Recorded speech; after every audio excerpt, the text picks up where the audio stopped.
नात्यातील गोडवा हे माझ्या पुस्तकाचं म्हणजे मीच लिहिलेल्या पुस्तकाचं प्रकाशन आज खूपच सुंदर झालेलं आहे. मला वाटलं नव्हतं की इतकं चांगल्या प्रकारे होईल, पण खरंच त्या सगळ्यांना धन्यवाद. तर ही कल्पना कशी सुचली ही आपली अमेया, या अमेयाने मला ही स्फूर्ती दिली की आत्या तुझा वेळ कसा जातो.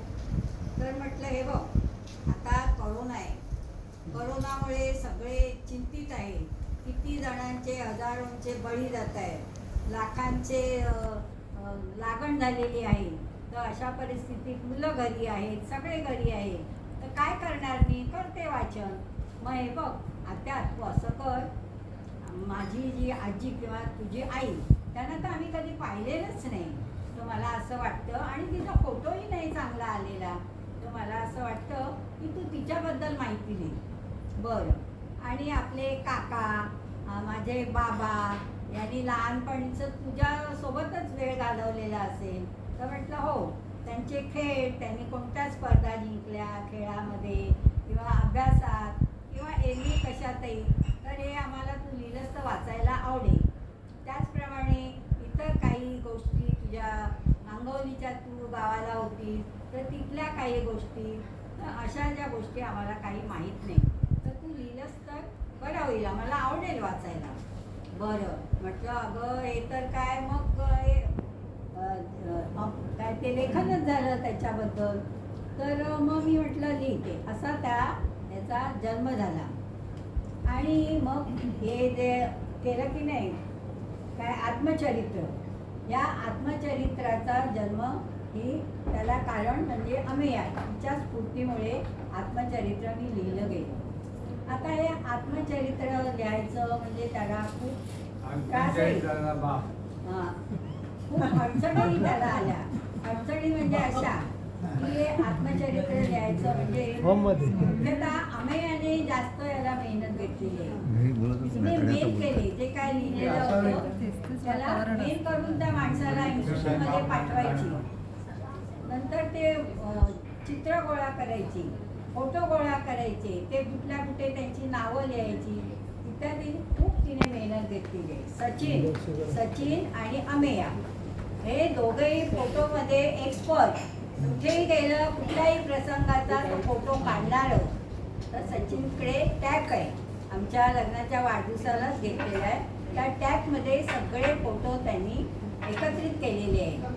तर बरोबर त्या टॅपमधील फोटोचा उपयोग आणि अमेयाकडचे फोटो असे करून त्या पुस्तकाला ते फोटो लावलेले आहेत. त्यामुळे फोटो लावल्यामुळे ते पुस्तक अधिक आकर्षक झालेलं आहे, छान दिसतं. आणि लोकांनी घेतलं का पहिलं काय बघतात, वाचायच्या ऐवजी फोटोच बघतात. आणि या फोटोमुळे पूर्वीचे जे प्रसंग हे आपल्याला मुख्यतः बघायला मिळतात. विशेषतः माझ्या लग्नाचे फोटो आहेत त्याच्यामध्ये. त्यामुळे त्या फोटोमध्ये कोण आहे, रवीचा फोटो आहे, नंतर धनंजयचा फोटो आहे, आणखी अशोकचा फोटो आहे, प्रकाशचा. म्हणजे त्या वेळेला छोटे ते कसे छोटे होते. हो आहे खरं त्याची मैत्रीण आहे त्याच्याबरोबर. तर असे ते फोटो बघून आपल्याला सुद्धा मजा वाटते. म्हणजे पूर्वीचा आणि आताचा काळ याच्यामध्ये कसा फरक पडलेला आहे हे आपल्याला बघायला मिळतो, आणि त्यामुळे एक आनंद पण मिळतो. दुसरा म्हणजे फोटोचा, काही मुलांचं कसं लहानपणी मुलं कशी असतात, म्हणजे काय स्वतःचं काय पावडर गंध, म्हणजे मुलींच्या बाबतीत एवढं काय आहे कसंही, पण तेव्हाचे आणि नंतरचे त्या फोटोमध्ये खूप फरक दिसतो. आणि वा आपण काय चांगले दिसतोय, आपण हेमा मालिनी सारखे दिसते, माधुरी दीक्षित असं आपल्याला पण वाटतं. हे बघा, लहान लहान मुलं ती पण किंवा मध्यम वयातली प्रत्येकाला फोटो बघायला, आणि ग्रुप फोटोमध्ये बघणार, अरे बघूया आपला कसा, म्हणजे माझा पण अनुभव सांगते, बघूया आपला कसा फोटो आला. म्हणजे या फोटोमुळे आपल्याला पूर्वीचं आणि आताच्या वातावरणात किंवा याच्या कपडे किंवा इतर वागण्यामध्ये फरक मिळतो. आता रोहिणी सुद्धा रोनित पूर्वीचा असं कसा साधा होता, आता कसा वा आता कपडे वगैरे छान ऋतिक रोशन आपण असं म्हणजे एक चांगला परिणाम होतो आणि तो या पुस्तकात दाखवून दिलेला आहे. दुसरं म्हणजे आम्ही एवढं मेहनत घेतलीच आहे, तिने सांगितले सगळ्यांना माहिती पण झालेली आहे. तसं आम्ही आर्याने सांगून पण झालेलं आहे, तरी मी सांगते. आर्याने ते इतकं सुंदर मुखचित्र काढलेलं आहे की बघून खरंच तिचं म्हणजे तिचं कौतुक करणं तेवढं थोडं सगळ्यांना आवडलं ते.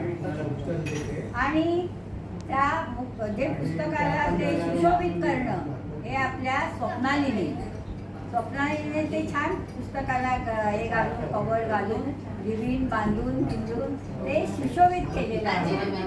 तर प्रत्येकाने